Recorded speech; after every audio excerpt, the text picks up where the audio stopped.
हरे कृष्ण।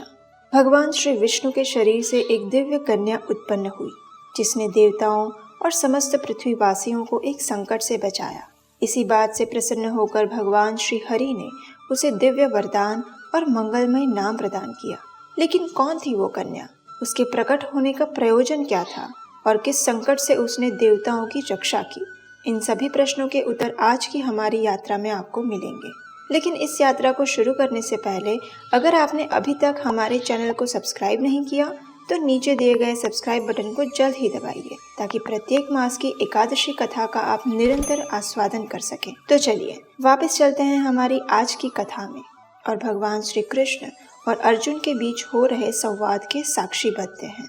एक समय की बात है, भगवान श्री कृष्ण के प्रिय सखा और परम भक्त अर्जुन ने भगवान से पूछा, हे मधुसूदन, आप कहते हैं कि सहस्त्र यज्ञ करने से जो फल प्राप्त होता है उसकी तुलना भी एक एकादशी व्रत के पालन से मिलने वाले फल से नहीं की जा सकती। तो कृपया आप मुझे ये बताएं कि यह एकादशी इतनी विशेष क्यों है? किस प्रकार वह इतनी मंगलमय बनी? अर्जुन के प्रश्न का उत्तर देते हुए भगवान श्री कृष्ण ने कहा, हे मेरे प्रिय अर्जुन, सतयुग में एक अत्यंत भयानक दैत्य रहता था, जिसका नाम था मूर दैत्य। उसने अपने क्रोध और बाहुबल से स्वर्ग के राजा इंद्र, सूर्यदेव विवस्वान, 8 वसु, स्वयं ब्रह्मा और अग्नि तथा वायुदेव सहित सभी देवताओं को परास्त करके अपने नियंत्रण में कर लिया था। उसके भय से पृथ्वी और स्वर्ग लोग कांपते थे। इसलिए इस कष्टमय स्थिति से मुक्ति पाने की इच्छा से स्वर्ग के राजा इंद्रदेव शिवजी के पास गए।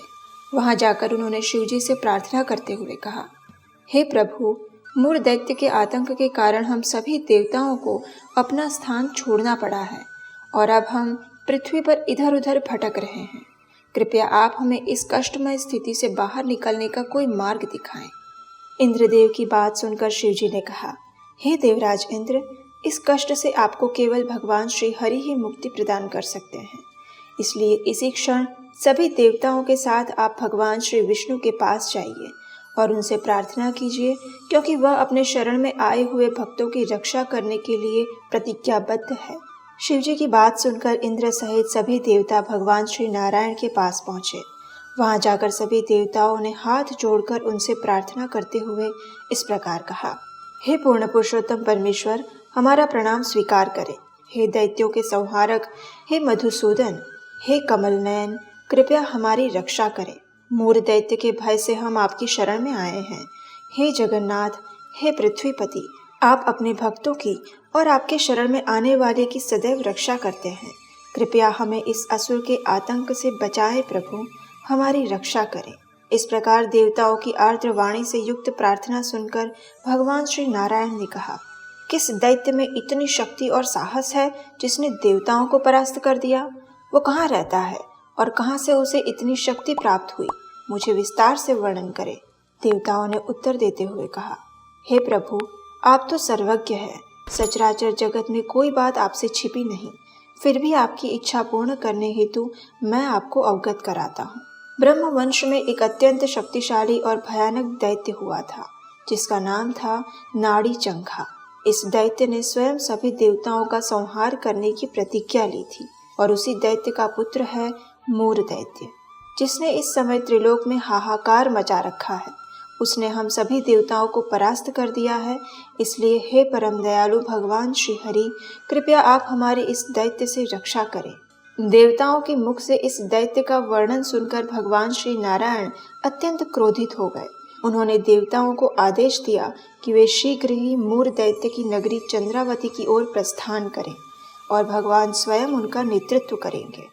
इधर मूर दैत्य ने जब देवताओं को अपनी नगरी की ओर आते हुए देखा तो वह अन्य राक्षसों के साथ मिलकर गर्जना करने लगा। उन राक्षसों ने देवताओं पर आक्रमण कर दिया और भय से कांपते हुए सभी देवता चारों दिशाओं में चले गए। जब उन राक्षसों ने भगवान श्री विष्णु को देखा तो उन्होंने उन पर भी आक्रमण करने का प्रयास किया, लेकिन श्री हरि ने उसी क्षण अपने तीक्ष्ण आयुधों द्वारा उन सभी का वध कर दिया। अंत में युद्ध की लालसा से मूर दैत्य उनके समक्ष आया। भगवान श्री विष्णु और मूर दैत्य के बीच में भयंकर संग्राम हुआ। मूर दैत्य अपनी मायावी शक्ति द्वारा अनेक आयुधों से भगवान श्री हरि पर प्रहार करता रहा, लेकिन वे सभी शस्त्र उनके समक्ष निस्तेज हो जाते। इस प्रकार देवताओं के 1000 वर्ष तक ये युद्ध चलता रहा। आखिरकार भगवान श्री नारायण अपनी दिव्य लीला करने हेतु उस रणभूमि से निकलकर बद्रिकाश्रम चले गए। वहां उन्होंने हिमावती नाम की एक सुंदर गुफा में प्रवेश किया। यह गुफा 96 मील लंबी थी और उसमें प्रवेश के लिए केवल एक ही द्वार था। विश्राम की इच्छा से भगवान श्री विष्णु योग निद्रा में चले गए। उस असुर मूर दैत्य ने भी उनके पीछे पीछे उस गुफा में प्रवेश किया। जब उसने श्री हरि को विश्राम करते हुए देखा तो उसने मन में सोचा कि अब मैं इस असुरों के संहारक विष्णु का वध कर दूंगा। जब वह इस प्रकार विचार कर रहा था, उसी क्षण भगवान श्री विष्णु के दिव्य देह से एक देवी प्रकट हुई। उसका शरीर कांतिमान और श्वेत वर्ण का था और उसके हाथों में अनेक अस्त्र शस्त्र सजे हुए थे। युद्ध करने के लिए तत्पर उस कन्या ने मूर दैत्य को चुनौती दी और उन दोनों के बीच भयंकर युद्ध प्रारंभ हुआ। मूर दैत्य यह देखकर अत्यंत आश्चर्यचकित था कि आखिर वह कन्या कौन थी जो बिजली की भांति उस पर प्रहार कर रही थी। देखते ही देखते उस कन्या ने मूर दैत्य के सारे शस्त्रों का नाश कर दिया और उसका रथ भी तोड़ दिया। अब उस कन्या से मल्ल युद्ध करने के विचार से जैसे ही मूर दैत्य उसकी ओर आने लगा, उसी क्षण उस दिव्य कन्या ने मूर दैत्य का सिर काट दिया। इस प्रकार इस महान भयंकर राक्षस का वध करके इस कन्या ने सभी देवताओं और पृथ्वी की इस आतताई से रक्षा की। जब भगवान श्री विष्णु योग निद्रा से बाहर आए और उन्होंने देखा कि महान शक्तिशाली मूर दैत्य का वध हो चुका है और एक दिव्य तेज वाली कन्या उनके समक्ष हाथ जोड़कर खड़ी है, तो उन्होंने पूछा, हे कन्या, कौन हो तुम जिसने इस महान पराक्रमी और शक्तिशाली असुर का संहार किया? भगवान के वचन सुनकर कन्या ने हाथ जोड़कर कहा, हे प्रभु, आपके दिव्य शरीर से प्रकट होने के बाद मैंने ही इस दुष्ट का संहार किया है। जब आप विश्राम कर रहे थे तो वह मूर्ख आपका वध करने की योजना बना रहा था, इसलिए मैंने ही अपने अस्त्रों के द्वारा इस दैत्य का वध कर दिया है। उस दिव्य कन्या की बात सुनकर भगवान श्री विष्णु अत्यंत प्रसन्न हुए और उन्होंने कहा, हे निष्पाप देवी, आपने इस असुर का वध किया है, ये देखकर मैं अत्यंत प्रसन्न हुआ हूँ। आपने सभी देवताओं को इस आतंकी के भय से मुक्ति प्रदान की, इसलिए वे अवश्य ही आपसे अत्यंत प्रसन्न और संतुष्ट होंगे। आपके इस पराक्रम को देखकर मैं आपसे प्रसन्न हुआ हूँ। आप मुझसे जो चाहो वो वरदान मांग सकती हैं और मैं अवश्य ही उसे पूर्ण करूँगा। भगवान श्री नारायण के वचन से प्रसन्न होकर उस देवी ने कहा, हे प्रभु, यदि आप सच में मुझसे प्रसन्न हैं तो आप मुझे ये वरदान दीजिए कि जो भी व्यक्ति आज के दिन उपवास करे उसके बड़े से बड़े पाप का भी मैं नाश कर सकूं। हे जनार्दन, कृपया मुझे वरदान दें कि मेरे उत्पन्न होने के आज के दिन जो व्यक्ति संपूर्ण निष्ठा से अपने इंद्रियों को वश में रखते हुए उपवास का पालन करे, उसे इस भौतिक जीवन में सभी प्रकार के सुख प्राप्त हो और जीवन के अंत में आपका परम धाम प्राप्त करे। हे परम पुरुष परमेश्वर, आज के दिन कोई भी व्यक्ति जो केवल संध्या के समय भोजन ग्रहण करे या फिर संपूर्ण उपवास का पालन करे, उस व्यक्ति को आप धार्मिक मनोवृत्ति, संपत्ति और अंत में मोक्ष प्रदान करें, ऐसी मेरी इच्छा है प्रभु। ये बात सुनकर भगवान श्री विष्णु ने कहा, हे परम पवित्र देवी, आपकी ये सारी इच्छाएं पूर्ण होंगी।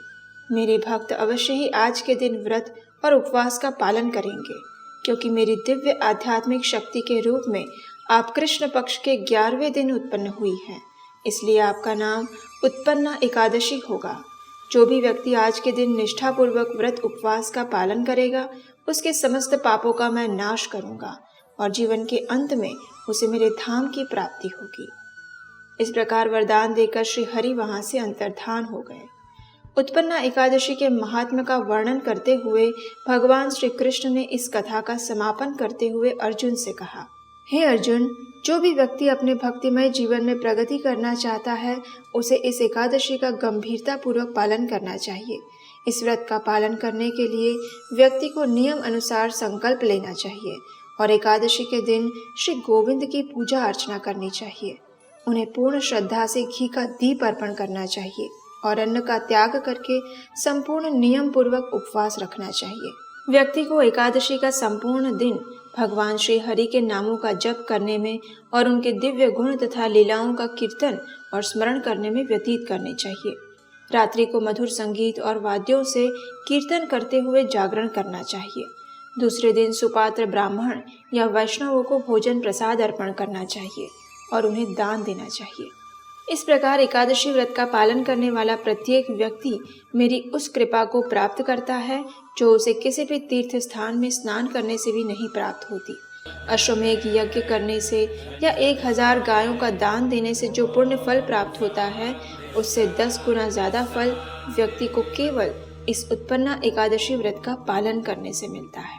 चलिए अब हम आपको इस एकादशी व्रत का पालन करने के लिए कुछ व्यवहारिक और आसान नियम बताते हैं।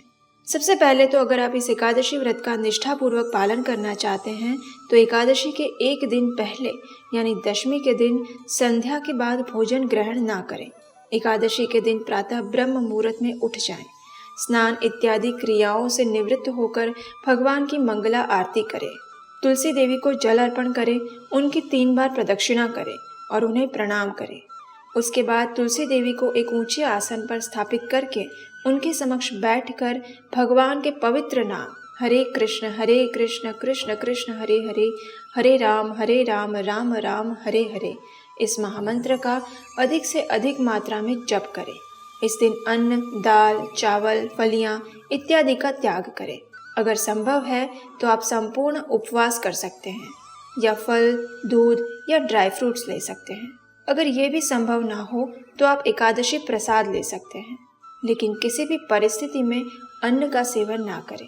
इस दिन प्रजल्प या भौतिक चर्चा, निंदा से स्वयं को बचा कर रखें और अपने मन और जीवा को अधिक से अधिक भगवान श्री कृष्ण के नाम जप, कीर्तन और गुणगान में व्यस्त रखें।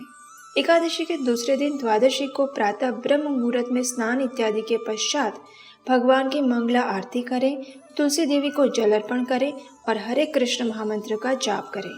निर्धारित पारण के समय पर आप किसी भी अन्न प्रसाद के साथ इस व्रत का पारण कर सकते हैं। पारण का समय हमने अपने डिस्क्रिप्शन बॉक्स में नीचे दिया है। तो चलिए इस परम पवित्र और मेरु के समान पापों का नाश करने वाली परम मंगलकारी उत्पन्ना एकादशी व्रत का श्रद्धा और निष्ठापूर्वक पालन करते हैं और जीवन के परम आध्यात्मिक लक्ष्य की ओर जाने वाली हमारी यात्रा में अग्रसर होते हैं। हरे कृष्णा।